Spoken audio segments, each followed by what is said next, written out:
안녕하세요. 밤동아 TV입니다. 여러분은 누군가를 용서하였거나 용서를 빌어본 경험이 있으신가요? 용서란 다른 사람이 지은 죄나 잘못에 대하여 꾸짖거나 벌하지 않고 너그럽게 봐주는 것을 의미한답니다. 용서를 하기 위해선 아량과 인내가 필요하고 용서를 빌기 위해선 반성과 용기가 필요하니 두 가지 모두 참 쉽지 않은 일인 것 같습니다. 오늘 첫 문을 열 이야기는 자기만 알고 남은 생각하지 않아 도리에 어긋난 행동을 한 젊은이와 그런 젊은이를 인내와 용서로 가르쳐 참된 인간으로 만든 스님에 관한 이야기랍니다. 오늘 밤도 재미와 교훈이 있는 옛 이야기 들으시고 편안한 시간 가지시길 바랍니다. 길을 비키시오. 몹시 추운 겨울날이었어요. 헐벗은 스님 한 분이 논두렁길을 걸어가고 있었지요. 좁은 길이었답니다. 그때 맞은편에서 두툼한 옷을 입은 젊은이 하나가 말을 타고 오고 있었어요. 어흠. 비키라는 듯 스님에게 헛기침을 하였지요. 여보시오, 길을 비키시오. 말을 탄 젊은이가 잔뜩 찡그린 얼굴로 스님에게 말하였어요. 버릇없고 건방졌지요. 보다시피 비킬 데가 없지 않소이까. 스님은 양옆에 살얼음이 연 논들을 가리키며 말하였어요. 그럼 이 말더러 길을 비키란 말이오? 젊은이가 퉁명스럽게 쏘아 붙였지요. 허허, 이거 야단났군. 어떻게 해야 좋을지 스님이 망설이고 있을 때였어요. 비키라면 비킬 것이지. 말을 몰아 앞으로 다가온 젊은이가 스님의 얼굴을 걷어찼지요. 아이코! 두 팔을 허우적거리던 스님은 논바닥에 굴러 떨어지고 말았답니다. 흙투성이가 된 스님이 일어났어요. 젊은이는 채찍질을 하며 도망쳤지요. 그러던 젊은이가 말을 멈추고 뒤돌아섰어요. 아니, 내 가죽신이? 논바닥을 향해 두리번거리며 중얼거렸지요. 스님을 찰 때 신발이 벗겨졌던 것이에요. 신발은 하필이면 흙두성이가 된 스님 앞에 떨어져 있었지요. 젊은이는 난처하였어요. 신을 주우러 가자면 진흙 속으로 들어가야 했던 것이에요. 논바닥에는 자기에게 걷어채인 스님이 서 있었어요. 젊은이는 오도 가도 못하였지요. 그때였답니다. 이것 때문에 그러시오. 스님이 젊은이의 가죽신을 집어들고 물었지요. 젊은이는 아무 말도 못하였어요. 스님은 가죽신을 들고 젊은이가 있는 곳으로 걸어 나왔답니다. 그러자 젊은이의 얼굴이 새파래졌지요. 참 좋은 가죽신이구려. 뜻밖에도 스님은 야단을 치거나 조금도 화를 내지 않았어요. 오히려 웃음 띤 얼굴로 자기 옷자락에 가죽신을 닦았답니다. 어서 신고 가시오. 젊은이는 쥐구멍에라도 들어가고 싶었어요. 덜덜덜 떨리는 손으로 스님이 건넨 가죽신을 받았답니다. 그러더니 말에서 뛰어내렸어요. 스님, 용서하십시오. 스님 앞에 엎드려 빌었답니다. 허허허, 뭐 그깟 일을 가지고서 이러십니까? 스님은 젊은이를 일으켜 세웠지요. 바쁠 텐데 어서 가보시오. 젊은이의 어깨를 두어 번 가볍게 두드렸어요. 그러고는 허허허 너털 웃음을 웃으며 걸음을 옮겼답니다. 스님, 저도 가겠습니다. 무슨 마음에서인지 젊은이는 말머리를 돌렸지요. 스님, 저도 데려가 주십시오. 젊은이는 스님의 뒤를 따라 나섰지요. 하하하하. 스님의 웃음소리가 유난히 컸답니다. 용서를 받은 그 젊은이는 스님의 제자가 되었다고 합니다. 농부의 아내. 옛날 어느 곳에 부지런한 농부가 살고 있었어요. 농부한테는 마음 착하고 어여쁜 아내가 있었지요. 둘은 비록 살림은 가난했지만 서로 도와가며 행복하게 살았답니다. 어느 날 농부는 나무 한 짐을 듬뿍 해지고 집으로 내려오다가 고개턱에서 쉬게 되었어요. 쉬는 참에 농부는 멀리 바라보이는 자기네 오막살이에 눈이 갔지요. 울타리 옆에서 호박밭을 메고 있는 아내가 눈에 들어왔어요. 언제나 부지런히 일하는 아내를 보니 모든 피로가 한순간에 사라져버리는 것만 같았답니다. 농부는 흐뭇한 마음을 참지 못해 종이를 꺼내들고 긴 매는 아내의 얼굴을 그리기 시작했어요. 비록 얼굴은 똑똑히 보이지 않았지만 농부의 눈앞에는 아내의 어여쁜 얼굴이 생생히 떠올랐던 것이랍니다. 한참 뒤에 농부는 아내의 얼굴을 그린 그림을 지게 위에 올려놓고 집을 향하였지요. 그런데 지게 위에 올려놓은 그림이 바람에 그만 날려가고 말았답니다. 한참 걸어가다가 그림이 바람에 날려간 것을 알게 된 농부는 오던 길을 다시 가서 찾아보았으나 끝내 찾지 못하고 말았지요. 그런데 바람에 날려간 그림은 뜻밖에도 꿩 사냥을 나왔던 왕의 손에 들어가게 되었어요. 세상에 이처럼 어여쁜 여인도 있는고. 왕은 꿩 사냥을 그만두고 당장 그 여인을 찾아오라고 호령하였지요. 왕의 명령을 받은 신하들은 사방에 흩어져 주변 마을로 돌아다니며 그림과 똑같이 생긴 여인을 찾기 시작했어요. 어느 날 긴 창을 든 신하 2명이 농부의 집에 나타났지요. 그들은 농부의 아내가 그림 속의 여인과 똑같이 생겼다는 것을 알았어요. 한 신하가 농부에게 말했답니다. 우리는 왕의 신하들인데 왕께서 지금 너의 아내를 급히 부르시기에 이렇게 찾아왔다.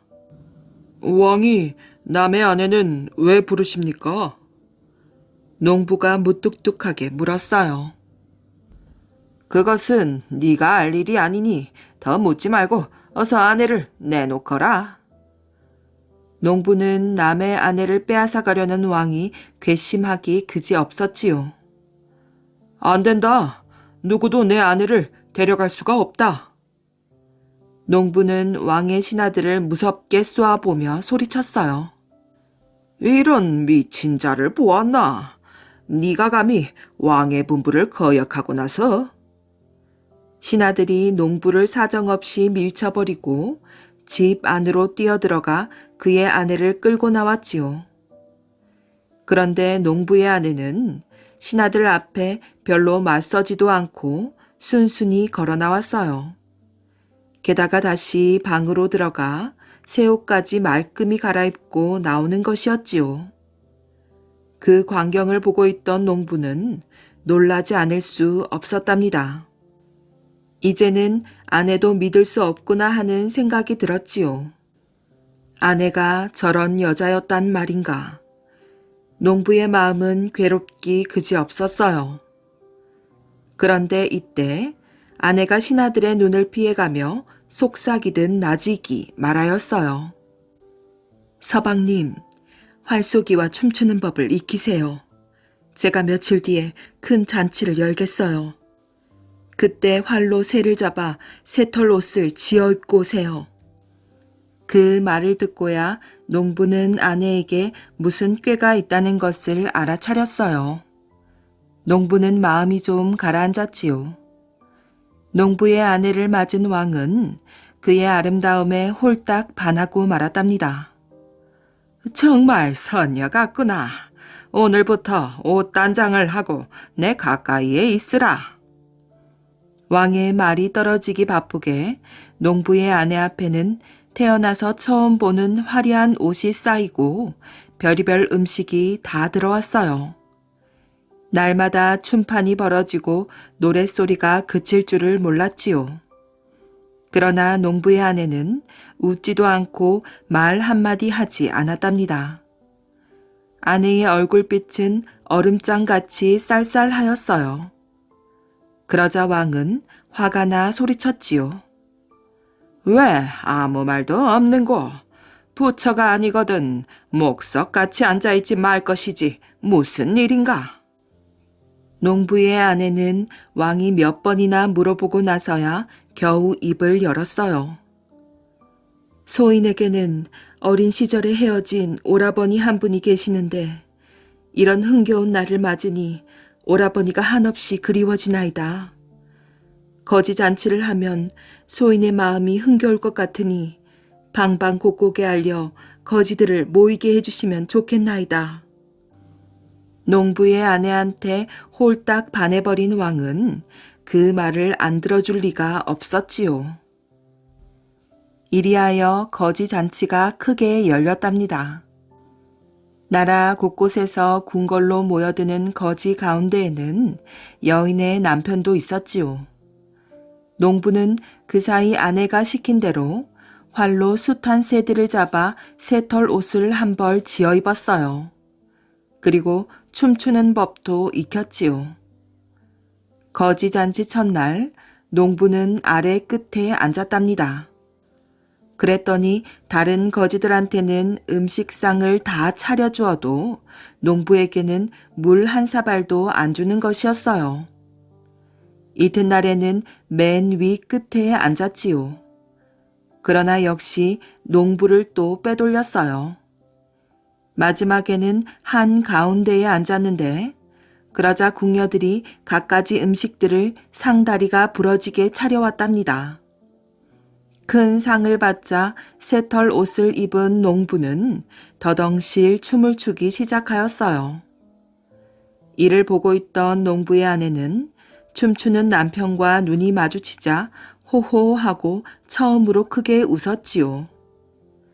왕은 그 새털 옷을 입고 자기도 그처럼 춤을 추면 여인이 기뻐하리라 생각하고 농부더러 옷을 바꿔 입자고 하였답니다. 농부는 왕이 하자는 대로 하였지요. 새털 옷을 입은 왕은 춤을 추기 시작하였어요. 그러자 아내는 남편에게 용상에 앉으라고 말하였지요. 남편이 용상에 앉자 아내는 신하들에게 명령을 내렸답니다. 저 춤추는 거지를 당장 쫓아내거라. 아무 영문도 모르는 신하들은 새털 옷을 입은 왕이 거지인 줄 알고 막무가내로 내쫓았어요. 억지로 내쫓긴 왕은 너무도 기가 차고 분통이 터져 불그락 푸르락 거리다가 그만 죽고 말았답니다.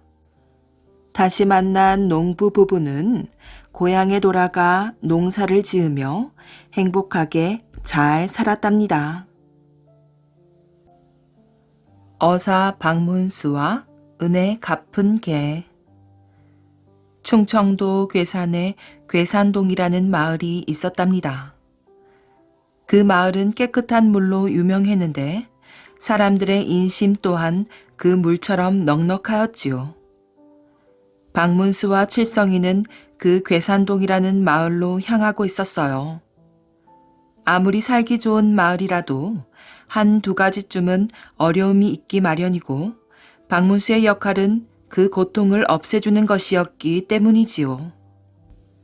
괴산동에 도착한 박문수는 제일 먼저 주막을 찾았어요. 박문수는 주막 주인을 불러 식사를 시킨 후 넌지시 물었답니다. 이곳에 사는 사람들은 참으로 행복하다는 생각이 듭니다. 평생을 남과 다투지 않고 즐겁게 사는 것 같습니다. 그러자 주인은 그게 무슨 소리냐며 뜻밖의 말을 하는 것이었어요. 웬걸요? 지금 괴산동은 난리가 났습니다. 난리라니요? 얘기를 하자면 길지요. 주막 주인이 박문수에게 털어놓은 얘기는 이러하였어요. 괴산동에 사는 김초 씨는 천석군으로 먹고 사는 것은 풍족하지만 대를 이을 아이가 없어 고민을 하고 있었지요. 결국 부인인 유 씨와 상의한 끝에 젊은 부인을 얻어 아이를 낳자고 결정한 김초 씨는 젊은 처녀인 추 씨와 혼례를 올렸답니다. 둘째 부인인 추 씨는 성질이 사납고 입이 거칠었지만 유 씨는 그런 추 씨를 사랑으로 대하기를 소홀히 하지 않았지요. 그런데 공교롭게도 둘째 부인을 얻은 지 한 달도 못 되어 유 씨가 아기를 갖게 되었어요. 그리고 곧바로 추 씨도 아기를 갖게 되었지요. 그렇게 되자 급해진 것은 둘째 부인인 추 씨였답니다. 만약 유 씨의 아기가 태어난다면 자신의 처지가 우습게 될 것이 분명했기에 추 씨는 잊지도 않은 거짓말로 김초 씨를 속이는 등 어떻게 하면 유 씨를 쫓아낼 수 있을까만 매일 궁리하였지요.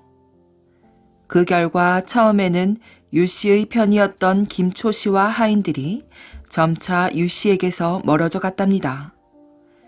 결국 유 씨의 곁에 남은 것은 오직 집안에서 기르는 복실이란 이름의 개뿐이었어요. 그리고 세월이 지나 마침내 유 씨의 산딸이 다가왔어요. 유 씨는 아기를 낳던 도중 그 고통을 이기지 못하고 기절하였지요.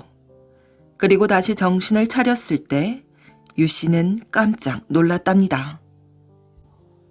포대기에 쌓여 있는 것은 사람의 아기가 아니라 껍질이 벗겨진 죽은 토끼였지요. 그것을 본 김초 씨는 집안에 재앙이 내렸다 하며 유 씨를 집안에 가둬놓고 출입까지 금하였어요. 하지만 그로부터 며칠 후 괴산동의 뒷산에서 젖먹이 아기가 발견됐다고 하면서 주막의 주인은 말을 끝마쳤답니다. 틀림없이 그 아기가 유 씨 부인이 낳은 아기일 겁니다요. 주인의 말에 박문수는 고개를 끄덕였어요.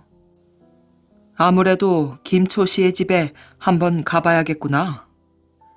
다음날 박문수는 칠성이와 함께 김초 씨의 집을 찾았답니다. 김초 씨의 집안은 유 씨 부인의 문제로 아직까지 웅성거리고 있었어요. 계십니까? 어디서 오신 누구십니까? 하인인 듯한 사내가 박문수의 행색을 훑어보며 물었답니다. 먼 친척대는 박선비라 하오. 이쪽으로 오십시오. 하인은 친척이라는 말에 얼른 고개를 숙이며 박문수를 집 안으로 안내하였어요. 박문수가 사랑방에서 기다리고 있자 얼마 후 김초 씨가 들어왔답니다. 선비께서 저의 친척이라 하셨다는데 저는 처음 보는 얼굴입니다만. 그러자 박문수가 사과를 하며 말하였어요. 죄송합니다. 다름이 아니라 이 댁에 좋지 못한 일이 생겼다고 하기에 조그만 힘이라도 보탬이 될까 싶어 부득이 거짓말을 했으니 부디 용서하시기 바랍니다. 이거 참 부끄러워서.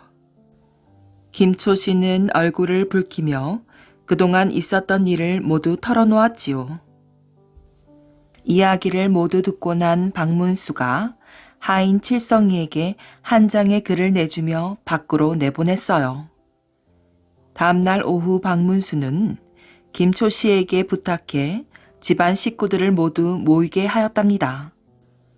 모인 사람들은 모두 20명 정도였는데 머슴이 7, 하녀가 3, 추씨 부인의 친척이 3, 그리고 유씨 부인과 추씨 부인이었지요. 제가 이렇게 여러분을 모이라고 한 것은 이 댁에 있었던 희한하고 끔찍한 일의 진상을 알아보기 위함입니다. 저 사람은 누구입니까? 추씨 부인이 묻자 김초 씨가 대답하였어요. 먼 곳에 사는 나의 조카님인데 이번 일을 맡기기 위해 내가 불렀느니라. 어찌 집안일을 다른 사람에게 맡길 수 있단 말입니까?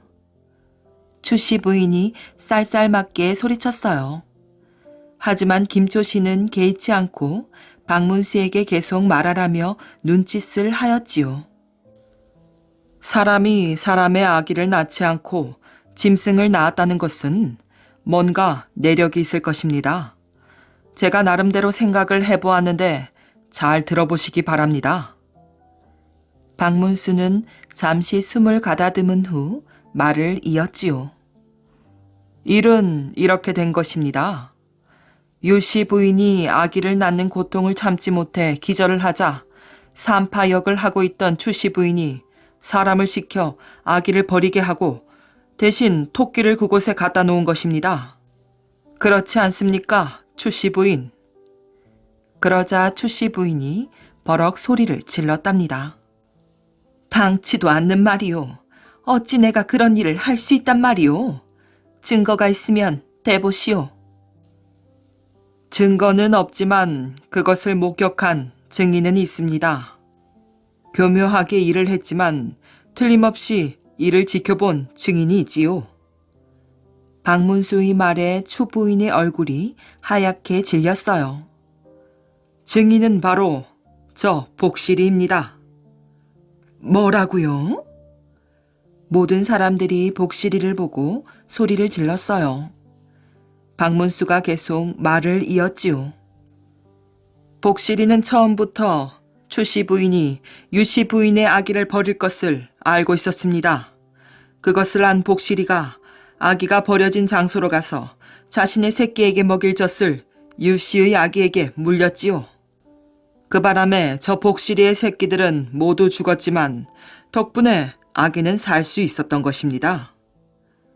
박문수의 말을 들은 복실이는 죽은 새끼들이 생각났는지 끙끙거리며 애처로운 소리를 내었답니다. 이어 박문수가 말하였지요. 무릇 짐승도 사람의 정에 대한 은혜를 알거늘 어찌 너는 사람으로서 짐승보다도 못한 행동을 했는가? 추씨 부인은 어서 사실을 고하라. 그러자 추씨 부인의 뒤에 서 있던 친척이라는 험상궂은 새 사내가 앞으로 나섰지요. 그렇다. 우리가 갖다 버렸다. 어쩔 테냐?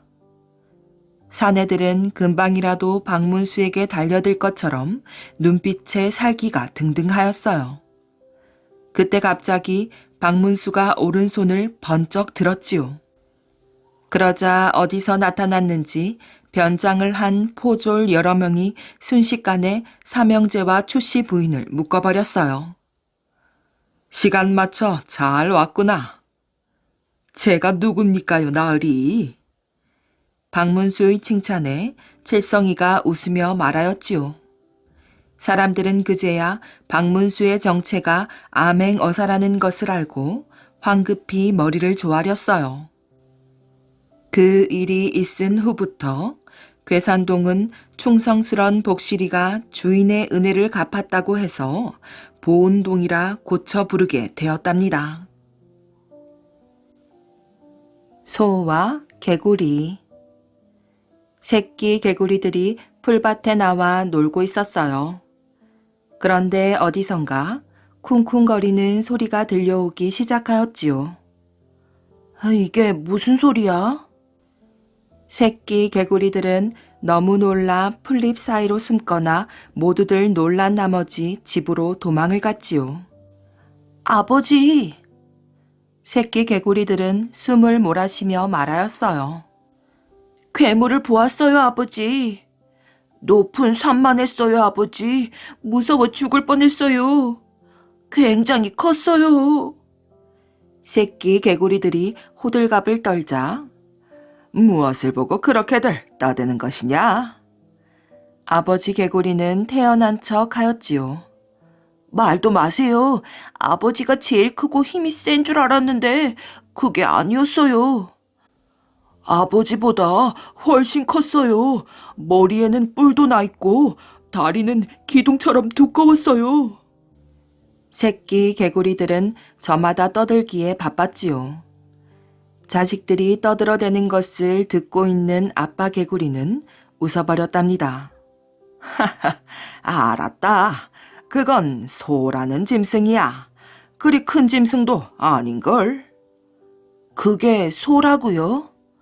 그래, 그건 소라는 것이야. 별거 아니지. 그럼 아버지도 소만큼 커질 수 있어요? 물론이지. 소보다도 더 커질 수도 있단다. 우와, 정말요? 아버지가 최고예요. 그럼 지금부터 해볼 테니 잘 보거라. 하고 아빠 개구리는 숨을 크게 쉬며 배를 불룩하게 만들기 시작하였어요. 어떠냐? 이만하면 되었느냐? 아니에요. 그것보다 더 컸어요. 그래? 아빠 개구리는 더 숨을 깊이 들어마시고 배를 크게 부풀렸지요. 어떠냐? 지금은? 아직 멀었는걸요? 그렇다면? 참 바보 같은 아빠 개구리였지요. 그의 배가 점점 풍선처럼 부풀더니 어느 순간 뻥 하고 배가 터지고 말았답니다. 자기의 분수를 모르던 아빠 개구리는 소를 흉내내려다가 죽고 말았지요. 임금을 위해 세운 임진강의 정자. 전하, 몇 년 뒤에 큰 전쟁이 일어날 수 있습니다. 그러하오니 지금 바로 10만 명의 군대를 만들어 훈련을 시켜야 합니다. 조선시대를 대표하는 학자 이율곡이 선조 임금에게 아뢰었어요. 그러자 당장 다른 신하들이 반대를 하고 나섰지요. 말도 안 되는 소리입니다. 지금처럼 평화로운 때에 왜 10만 대군을 길러야 합니까? 그때 조선 신하들은 나라를 지킬 생각은 하지 않고 당파 싸움만 하고 있었지요. 10만 대군을 기르자는 의견을 들어줄 수가 없겠소. 선조 임금 역시 고개를 저었답니다. 그때는 전쟁이 일어날 기미가 전혀 없었기 때문이지요. 남을 모함하기 좋아하는 신하들은 이 문제로 이 율곡을 계속 괴롭혔어요. 쓸데없는 주장을 하는 이 율곡은 병조 판서 자리에 앉아있을 자격이 없습니다. 결국 이 율곡은 임금님께 벼슬을 내놓겠다고 아뢰었어요. 전하, 저는 이제 벼슬을 내놓고 고향으로 돌아가고 싶습니다. 고향에서 젊은이들을 가르치며 쉬고 싶습니다. 아니될 말이오. 그대처럼 훌륭한 사람이 과인을 떠나면 이 나라는 누가 돌본단 말이오. 선조 임금은 이율곡을 잡았지만 이율곡은 끝내 벼슬을 그만두고 임진강 근처의 고향으로 돌아왔어요. 고향에서 한가로운 날들을 보내던 이율곡은 어느 날 임진강이 내려다 보이는 언덕에 올랐지요. 여기서는 임진강이 훤히 보이는구나. 이율곡은 잠시 눈을 감고 생각에 잠겨 있다가 언덕을 내려왔지요. 저 언덕에 정자를 지어야겠으니 솜씨 좋은 목수를 한 명 불러오너라. 다음날 임진강이 내려다 보이는 언덕에 정자를 짓는 공사가 시작되었어요. 이율곡은 정자를 짓는 곳에 나가 일을 하고 있는 목수를 불렀지요. 이보게, 이 소나무가 송진이 많은 소나무인가? 예, 대감마님. 분부하신 대로 송진이 많은 소나무만을 썼습니다요.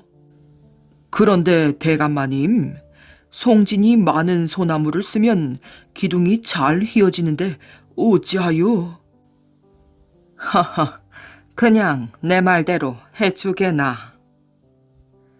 며칠 뒤 지붕을 올릴 때가 되자 이율곡은 다시 정자를 짓는 곳으로 나왔답니다. 이보게, 지붕을 올릴 때는 흙을 많이 쓰지는 말게나. 예, 흙을 써야 지붕이 바람에 날아가지 않사옵니다. 하하, 그래도 몇 년은 너끈히 버틸 수 있지 않은가? 몇 년 정도야 당연히 버티겠지요. 하지만 이왕 정자를 지으시려면 수백 년은 견딜 정도로 지어야지요. 이율곡은 목수의 어깨를 자상하게 두드려주며 말하였어요. 그냥 내가 시키는 대로 따라주게나. 얼마 후 마침내 정자가 다 지어졌어요. 임진강이 훤히 내려다 보이는 언덕에 세워진 정자는 참으로 아름다웠지요.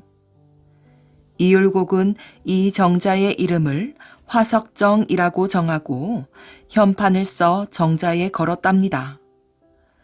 화석정이라고 쓴 현판을 그윽한 눈으로 바라보던 이율곡은 목수를 불러 또 이상한 지시를 내렸어요. 이보게, 정자에 기름을 바르는 게 어떻겠는가? 그러자 목수는 펄쩍 뛰었지요. 아이고 대감마님, 왜 자꾸 이해할 수 없는 말씀만 하십니까요? 정자에 기름을 바르면 정자가 불에 타기 쉽습니다. 기름만은 절대로 안 됩니다요. 내가 왜 그걸 모르겠는가? 나도 다 생각이 있어 그러니 아무 소리 말고 내 지시대로 따라주게나. 목수는 머리를 갸웃거리며 정자에 기름을 발랐지요. 정자는 기름을 모두 빨아들여 반질반질 빛이 났어요. 얼마 후 선조 임금은 이율곡에게 다시 벼슬을 내렸지요. 그러자 이율곡은 가족을 불러놓고 다짐을 받았어요. 지금부터 내가 하는 말을 꼭 실천하도록 하여라. 네, 말씀만 하십시오. 이율곡은 몇 번이나 다짐을 받은 다음 입을 열었어요. 머지않아 조선에 큰 전쟁이 일어날 것이다. 그때 임금님께서 한양을 빠져나와 이곳 임진강을 건너시게 될 것이야. 만일 임금님께서 강을 건너시는 때가 밤이라면 곧 내가 지은 화석정에 불을 놓거라. 가족들은 그제야 이율곡의 깊은 뜻을 헤아릴 수 있었답니다. 그래서 불이 잘 붙는 송진이 많은 소나무로 기둥을 세우고 지붕에 흙을 쓰지 말라고 하셨구나. 정자에 기름을 바르라고 하신 것도 다... 한양으로 올라와 나란 일을 보게 된 이율곡은 이조 판서 자리에 올라 나라를 잘 다스렸지요. 그러나 어느 날 이율곡은 갑자기 병이 깊어져 49세의 나이로 그만 숨을 거두었어요. 이율곡이 죽은 지 8년째 되는 해였지요. 마침내 이율곡이 걱정하던 대로 왜적들이 임진왜란을 일으켰어요. 왜적들은 단 며칠 만에 한양까지 밀고 올라왔지요. 전쟁을 전혀 준비하지 않았던 우리 군사들은 제대로 한번 싸워보지도 못하고 계속 지기만 하였답니다. 전하, 빨리 북쪽의 평양으로 몸을 피하셔야 합니다. 선조 임금은 한양을 버리고 평양으로 길을 떠났어요. 선조 임금이 임진강에 닿은 시간은 깜깜한 밤이었지요. 어서 상감마마가 타실 배를 찾아보아라. 신하들은 배를 찾으려고 이리저리 뛰어다녔어요. 그렇지만 칠흑같이 어두운 밤이라 어디에 배가 있는지 찾을 수가 없었지요. 전하, 황송하옵게도 너무 깜깜하여 배를 못 찾겠사옵니다. 뭐라, 그럼 이제 어찌하면 좋단 말이냐? 오늘 밤에는 여기서 주무시고 내일 임진강을 건너시는 것이 좋을 듯 싶습니다. 그러자 선조 임금의 호위를 맡은 대장이 버럭 화를 내었어요. 그것은 안 됩니다. 지금 외적들이 뒤를 바짝 쫓고 있는데 어찌 여기서 밤을 새운단 말입니까? 하지만 너무 깜깜하여. 바로 그때였어요. 갑자기 언덕 위에서 불길이 치솟았지요. 이율곡이 오늘을 위해 세워둔 화석정이 불길에 활활 타오르고 있었답니다. 그 덕분에 선조 임금은 임진강 나루터에서 배를 찾아 무사히 임진강을 건널 수 있었지요. 화석정은 불이 붙자마자 금방 활활 타올랐어요. 관솔이 많은 소나무에다 기름까지 발랐으니 얼마나 잘 탔겠어요. 전하, 하늘이 전하를 돕고 있나 봅니다. 선조 임금은 강을 건너면서 언덕 위에서 타고 있는 불길을 오랫동안 바라보았지요. 아니, 저것은 정자가 아니더냐? 그렇사옵니다. 정자가 저렇게 오래 타오르다니 신기한 일이구나. 화석정은 선조 일행이 무사히 강을 건널 때까지 쉬지 않고 활활 타올랐어요. 몇 년 뒤 전쟁이 끝나자 피난을 갔던 선조 임금이 다시 한양으로 돌아왔어요. 선조 임금은 임진강 나루터에서 있었던 일이 떠올랐지요. 여봐라, 임진강 언덕에 있던 정자가 그때 왜 타올랐는지 그 까닭을 알아오너라. 곧 이율곡이 그 정자를 세웠고 그의 지시에 따라 가족들이 정자에 불을 놓았다는 사실이 밝혀졌어요. 이 소식을 들은 선조 임금은 자리에서 벌떡 일어나 땅을 쳤답니다. 이런. 내가 그때 이 율곡의 말을 들었어야 하는 것인데 10만 대군을 길러 준비를 해야 한다는 그의 말을 왜 흘려들었을꼬? 이 율곡은 내가 임진강을 건너 평양으로 피난을 갈 것까지 다 미리 알았던 사람이로구나. 선조 임금은 신하들에게 명을 내렸어요. 지금 당장 불에 탄 화석정을 옛 모습 그대로 다시 짓도록 하고 이율곡의 뜻을 기리도록 하라. 그리하여 불에 타 없어졌던 화석정은 다시 세워졌지요. 지금도 임진강변에 가면 화석정의 아름다운 모습을 볼 수 있답니다. 아기 장수 전설. 옛날 어느 마을에 집채만한 바위 하나가 갑자기 마을 입구를 떡하니 가로막았어요. 이게 무슨 일이야? 길을 지나가던 마을 사람들은 바위를 보고 어리둥절하고 있었지요. 그때였어요. 어디선가 한 아이가 달려오지 않겠어요? 우씨네의 아들이었지요. 우씨네는 오랫동안 자식이 없어 근심 속에 살았대요.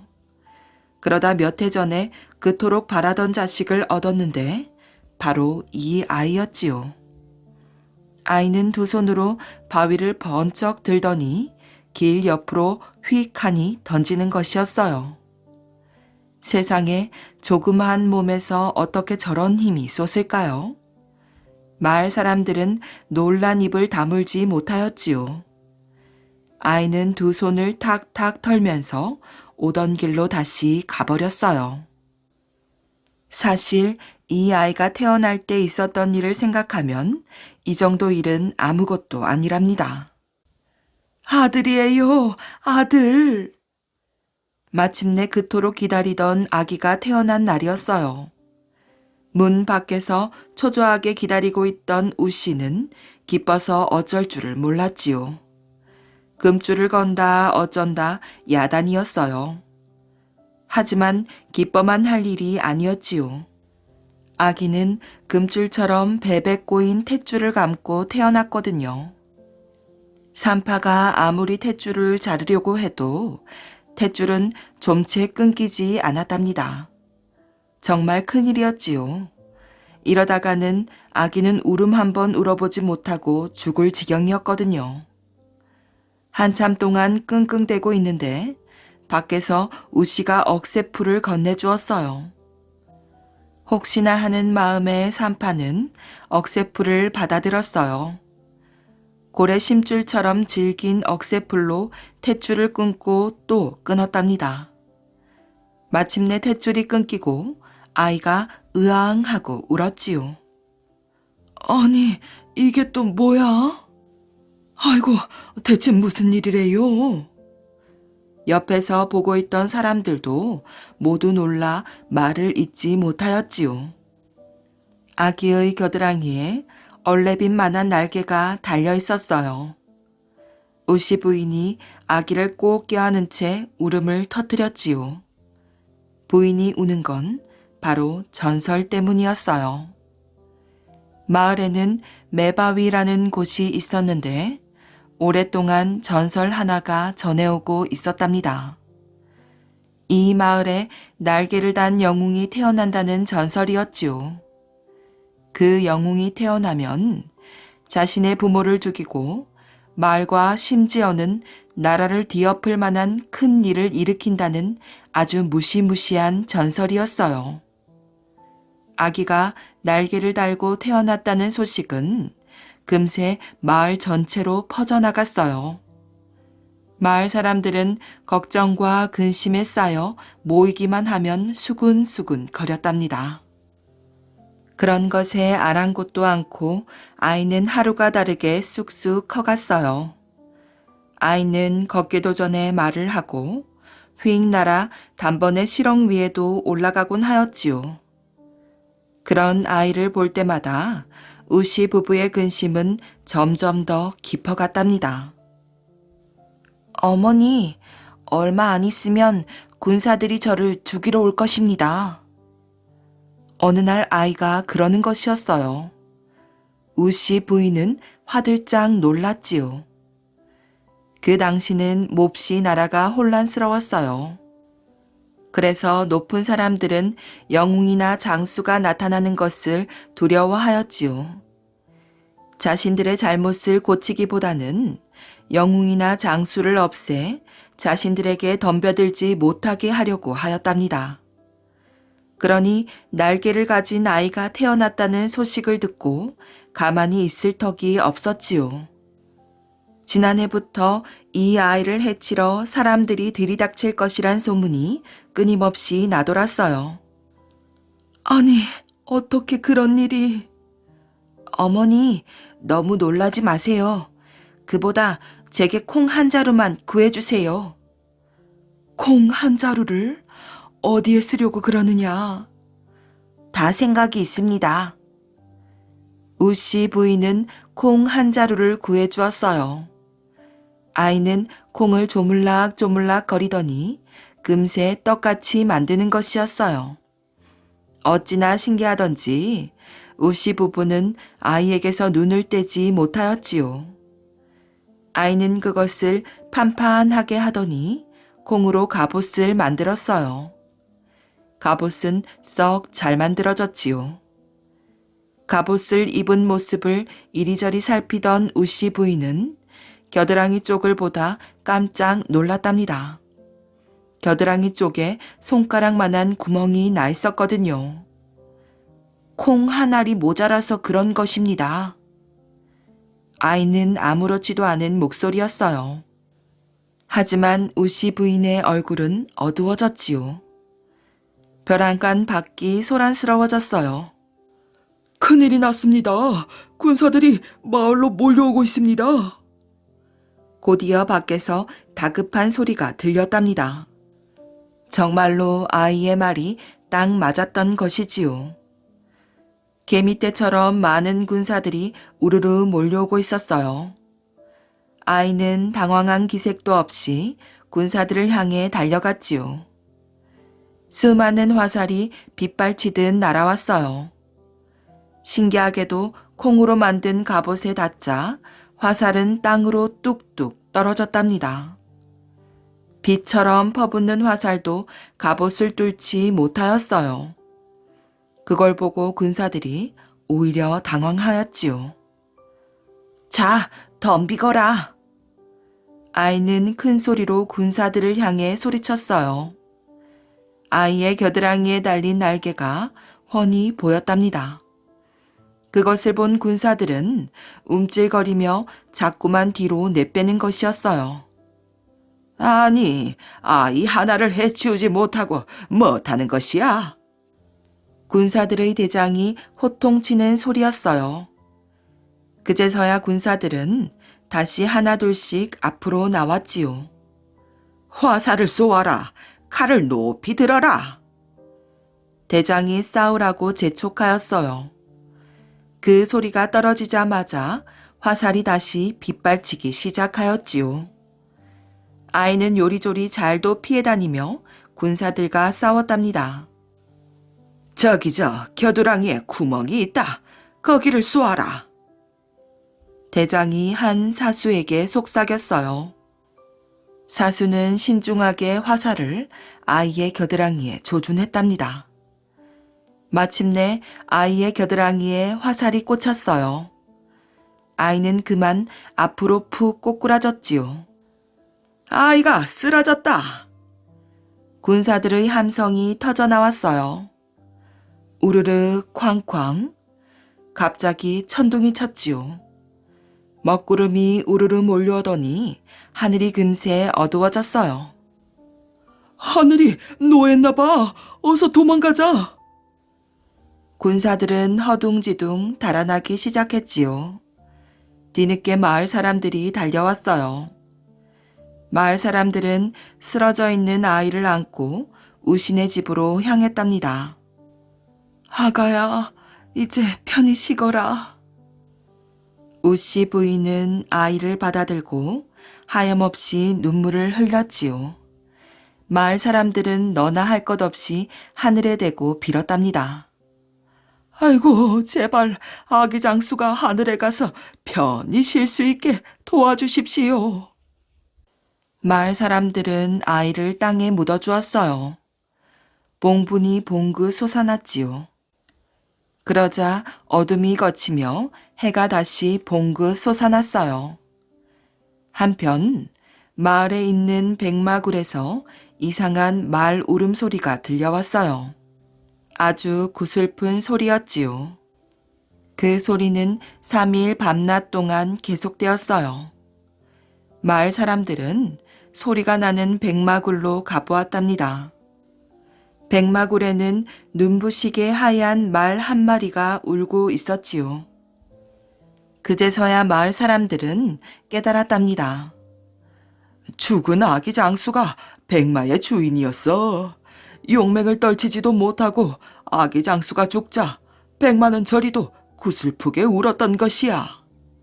아이고, 불쌍하기도 해라. 주인을 잃어서 저렇게 울었던 것이로구나. 마을 사람들은 저마다 안타까워하였답니다.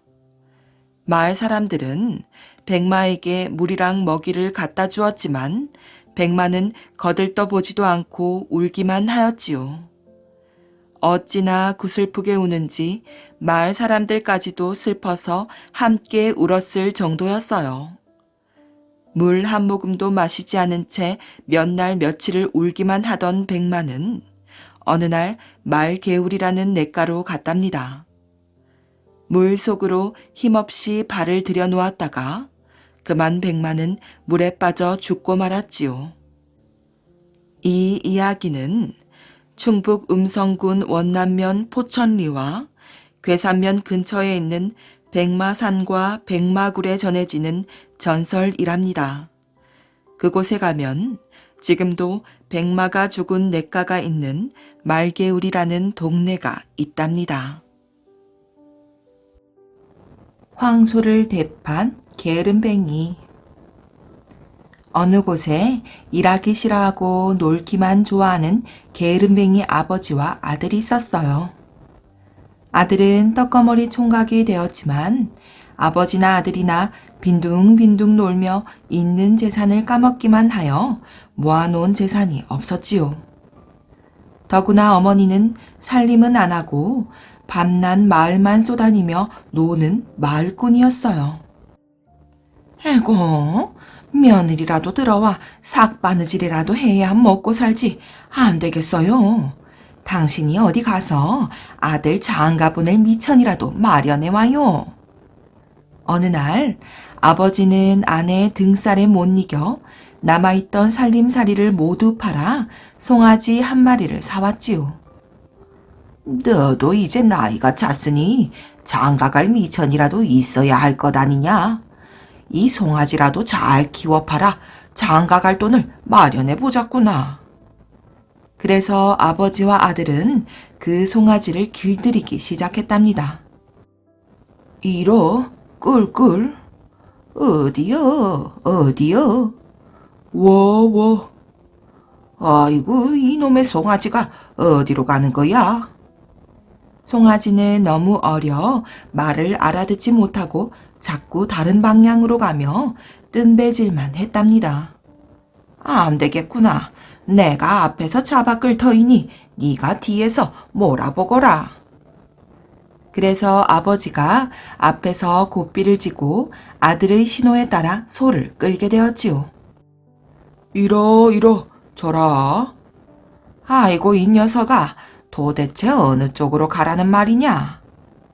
그런데 아들은 송아지 앞에 아버지가 있으니 계속 이러 하기도 난처했고 아버지는 아버지대로 어느 쪽으로 가라는 건지 알 수가 없었어요. 그래서 아들은 이렇게 말하였지요. 아버지, 오른쪽으로 가요. 이러. 어냐? 아버지, 왼쪽으로 가요. 이러. 어냐? 아버지, 이번엔 왼쪽으로 돌아보세요. 저라. 그래서 송아지는 원하는 방향으로 가게 되었고 이렇게 길들이다 보니 어느덧 제법 큰 황소가 되었답니다. 아버지와 아들은 황소를 장에 끌고 가 값을 많이 받고 팔았어요. 그런데 며칠 후 황소를 산 새 주인이 헐레벌떡 찾아왔어요. 아이고, 돈을 더 얹어 드릴 테니 제발 이 소를 물러주십시오. 아무리 이러해도 소가 제대로 가질 않으니 도무지 일을 할 수가 있어야지요. 그야 물론 아버지 오른쪽으로 가요 이러 하고 길들였으니 그냥 이러 저라 해서는 소가 알아듣질 못하는 게 당연한 일이었어요. 아버지와 아들은 소를 물러주고 나서 생각했어요. 소는 그대로인데 돈이 저절로 생겼구나. 잘하면 가만히 앉아 돈을 벌게 생겼는걸. 아버지와 아들은 장에 가서 또 난 모르는 사람에게 소를 팔았답니다. 며칠 후 소를 산 사람은 다시 돈을 더 주며 물러달라고 말하였지요. 이렇게 또 팔고 몇 번을 하다 보니 장가갈 미천이 저절로 생겼어요. 얘야, 이제 장가가도 되겠구나. 아버지, 지금 장가가는 게 중요한가요? 이제 몇 번만 더 하면 우린 이 동네에서 제일 가는 부자가 될 텐데요. 하긴 그렇구나. 그래서 아들은 가만히 앉아 소 파는 재미에 또 팔고 하다가 늘도록 장가도 못 가고 결국 이 사실이 들통나 옥에 갇히게 되었답니다. 평양감사와 하늘논. 옛날 우리나라에는 나라 사랑하는 마음이 둘째 가라면 서러워할 평양감사가 있었답니다. 어느 해였어요. 평양감사가 나라일 때문에 중국의 사신으로 가게 되었지요. 하루 종일 나랏일을 보던 평양감사가 중국 관리들과 저녁을 먹게 되었답니다.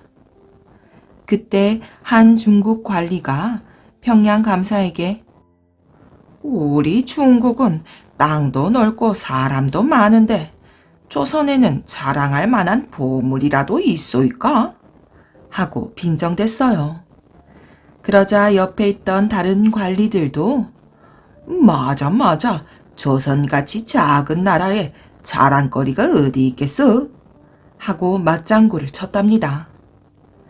평양 감사는 부글부글 끓어오르는 마음을 감추고 이렇게 말하였어요. 우리나라라고 자랑거리가 왜 없겠소? 내 얘기를 들으면 대감님들은 입이 쩍 벌어질 거요. 중국 관리들은 믿지 못하겠다는 표정을 지었어요. 그럼 한번 말씀해 보시오. 대체 어떤 보물이 있는지 말이오. 평양 감사는 헛기침을 한번 하고 나서 대감들 잘 들으시오. 우리나라 광화문 하늘에는 하늘논이라는 크고 기름진 논이 있답니다. 그 논에서 나오는 쌀만으로도 우리나라 백성들은 1년 내내 배불리 먹고도 남습니다. 하고 중국 관리들을 둘러보았어요. 중국 관리들은 쩍 벌어진 입을 다물 줄 몰랐지요. 그로부터 1년이 지난 어느 날이었어요. 평양 감사에게 한 통의 편지가 날아들었지요. 편지를 읽은 평양 감사는 가슴이 철렁 내려앉는 것 같았어요. 왜냐고요? 지난해 중국에서 만났던 관리들이 하늘논을 보기 위해 우리나라로 온다는 거였지요. 이를 어쩌나 있지도 않은 하늘눈을 어떻게 보여준담? 그렇다고 이제 와서 거짓말이었다고 하면 나라 체면이 말이 아닐 텐데. 몇 날 며칠을 고민하고 고민해 보았지만 좋은 생각이 떠오르지 않았어요. 그러던 어느 날 막내 아들이 한숨을 푹푹 내쉬는 아버지를 보았지요. 아버님, 무슨 일 있으세요? 아니다. 네가 알아서 될 일이 아니야. 그게 무슨 말씀이십니까? 혹시 제가 아버님의 걱정거리를 풀어드릴 수도 있지 않겠어요? 막내 아들이 끈질기게 졸라대는 바람에 평양 감사는 할 수 없이 사정 이야기를 해주었어요. 이야기를 다 들은 막내 아들은 아버님, 저한테 좋은 생각이 있으니 아무 걱정하지 마세요. 하고 환하게 웃음 지었어요. 네가 어떻게? 평양 감사의 눈이 휘둥그레졌어요. 아버님께서는 중국에서 사신이 오는 날 할아버지 300분과 어린아이 300명만 모아 광화문으로 보내주세요. 그 다음부터는 제가 알아서 처리할 테니까요. 평양 감사는 자신감으로 가득한 막내 아들의 얼굴을 멍하니 쳐다볼 뿐이었답니다. 며칠 후 중국 사신들이 우리나라를 찾아왔어요. 사신들은 임금님께 인사를 드리고 평양 감사를 만나겠다고 했지요. 요즘 감사의 몸이 많이 편찮다고 하오. 그래서 아들을 대신 보냈는데 만나겠소? 아무렴 어떻습니까? 저희들이야 하늘논만 보면 되니까요. 이렇게 해서 대궐로 들어온 막내 아들은 중국 사신들을 이끌고 광화문으로 향하였어요. 광화문에 도착한 중국 사신들은 어리둥절한 표정을 지었지요. 왜냐고요? 광화문을 사이에 두고 오른쪽에는 어린아이 300명이 가족들을 끌어안고 엉엉 울고 있었어요. 그리고 왼쪽에는 수염이 허연 할아버지 300명이 음식과 술을 먹으며 즐거워하고 있었어요. 이 사람들은 다 무엇이냐? 중국 사신들이 막내 아들에게 물었어요. 대감님들, 하늘논을 보기 전에 제 말씀을 잠깐 들어보세요. 저쪽에서 오는 아이들은 임금님의 명을 받고 하늘논으로 농사 지으러 떠날 사람입니다. 하늘논에 한번 갔다 오려면 50년이 걸리는데 그동안 가족과 헤어지는 게 슬퍼서 우는 것입니다. 그리고 이쪽에 계신 할아버지들은 오늘 하늘논에서 내려온 날입니다. 50년 만에 집으로 돌아오니 너무 기뻐서 저렇게 춤추며 즐거워하는 것이지요. 이 말을 들은 중국 사신의 얼굴은 하나같이 하얗게 질려 있었어요. 하늘논 한번 갔다 오는데 50년이나 걸리다니. 대감님들, 이제 저와 함께 하늘논을 보러 가시지요. 하고 막내 아들이 갈 길을 재촉했어요. 그러자 중국 사신들은 일제히 손을 내저었지요. 얘야, 우리는 하늘논에 안 가기로 하였다. 하늘논을 본셈 치고 돌아가마. 그리고는 뒤도 안 돌아보고 그 길로 바로 중국으로 돌아갔답니다.